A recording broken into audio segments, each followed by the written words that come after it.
దేవుడు లేడని బుద్ధిహీనులు తమ హృదయంలో అనుకొందురు. వారు చెడిపోయిన వారు అసహ్య కార్యములు చేయుదురు. మేలు చేయువాడు ఒక్కడనూ లేడు.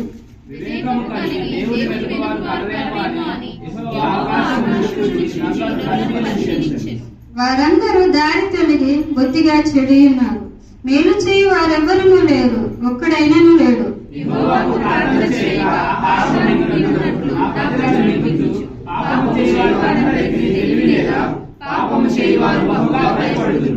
ఎందుకనగా దేవుడు నీతిమంతుల సంతానం పక్షంలోనున్నాడు.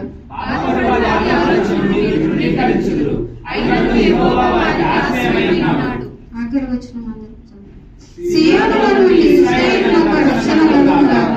యెహోవా సియోనులో తన ప్రజలను రప్పించినప్పుడు యాకోబు హర్షించును, ఇశ్రాయేలు సంతోషించును. వాక్యం దేవుడు.